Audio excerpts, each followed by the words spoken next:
আগের 3টি নির্বাচনে বিএনপির উপস্থিতি ছিল না, সে কারণেই সেই সংসদটিকে অনেক সময় বলা হতো একতরফা সংসদ। এই নির্বাচনে আওয়ামী লীগের উপস্থিতি নাই। সো সেই দিক থেকে দেখতে গেলে বাংলাদেশের মিনিমাম 30% মানুষের রিপ্রেজেন্টেশন নাই। সো আমি তো আসলে খুব বেশি পার্থক্য দেখতে পাচ্ছি না। পার্থক্য দেখছেন না, কিন্তু তারপরেও তো আপনাদের যে দলে আপনি ছিলেন বিএনপি, সেই বিএনপি আপনার 49 প্রায় 50% ভোট তারা পেয়েছে, 50% মানুষের তারা ম্যান্ডেট পেয়েছে। সেটাকে আপনি কিভাবে দেখেন? সেখানে কি আপনি বলতে পারেন এত বছর পরে, 20 বছর পর আপনার দল বা সে বিএনপি ক্ষমতায় যাচ্ছে, এসেছে ক্ষমতায়, সেটাকে আপনি কিভাবে বলবেন? নিশ্চয়ই বিজয়ী দলকে আমি সবসময় অভিনন্দন জানাই, কিন্তু সেই সঙ্গে এটাও ভুলে গেলে চলবে না যে আমাদের 30% মানুষের কোনো রিপ্রেজেন্টেশন, মিনিমাম 30% মানুষের রিপ্রেজেন্টেশন এই সংসদে থাকবে না, সেটাও আমাদের মাথায় রেখেই সংসদটাতে বসতে হবে, চলতে হবে। সেই রিপ্রেজেন্টেশনটা ফিরে আনার উদ্যোগটা কিভাবে নেওয়া যেতে পারে?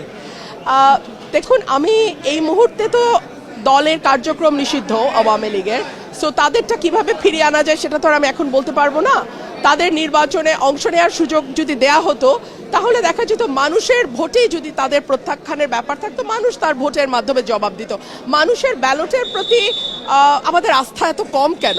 মানুষ তার জবাব সবসময় সঠিকভাবে দেয়। ধরুন আমার এলাকার কথাই ফর এক্সাম্পল, মানুষ কিন্তু ব্যালটে প্রার্থী বেছে নিয়েছে এবং এই সুযোগটা মানুষকে দেওয়া উচিত বলে আমি মনে করি।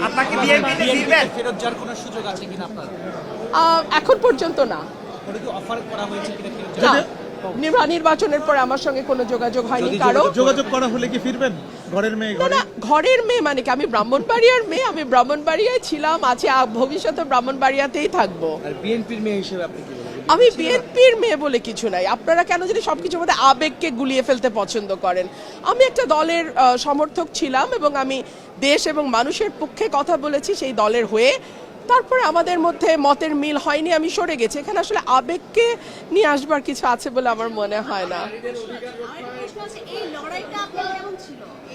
এই লড়াইটা আমার খুবই খুবই কঠিন ছিল ন্যাচারালি, বিকজ একজন স্বতন্ত্র প্রার্থী একটা দলের জোয়ারের বিপক্ষে দাঁড়িয়ে ভোট করা, ডেফিনেটলি এটা কঠিন ছিল এবং আমাকে নানানভাবে চেষ্টা করা হয়েছে সর্বশক্তি দিয়ে যাতে আমি হেরে যাই, বিকজ এটা একটা ইগো প্রবলেম হয়ে দাঁড়িয়েছিল যে দলের চেয়ে ব্যক্তির ইমেজ কেন বেটার হবে। সো এক ধরনের ইগো ক্ল্যাশ তো ছিলই, সো এটা ডিফিকাল্ট। ওটা আপনারা দেখেছেন আপনারা তো দেখেছেন সবই। পার্লামেন্টে আপনার অবস্থান বক্তব্য কিরকম হবে বিগত দিনে? দেশের পক্ষে, মানুষের পক্ষে, সাধারণ মানুষের পক্ষে এবং বিশেষ করে আমার নির্বাচনী এলাকা সরাইল, আশুগঞ্জ এবং বিজয়নগরের একাংশ অত্যন্ত অবহেলিত, পিছিয়ে পড়া এবং প্রান্তিক মানুষ সেখানে বাস করেন। তাদের ভাগ্য এবং জীবন মান উন্নয়নে আমি সর্বাত্মকভাবে কাজ করব। নির্বাচনে নারীদের পার্টিসিপেশন একেবারেই কম ছিল, সেই জায়গা থেকে নির্বাচিত হয়েছে হাতে গোনা কয়েকজন। নারীদের নিয়ে আপনাদের ভূমিকাটা কেমন থাকে, নারী অধিকার নিয়ে?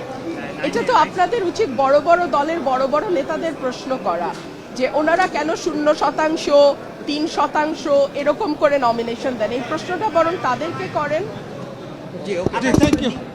Thank you. শপথ একটা নিয়েছি।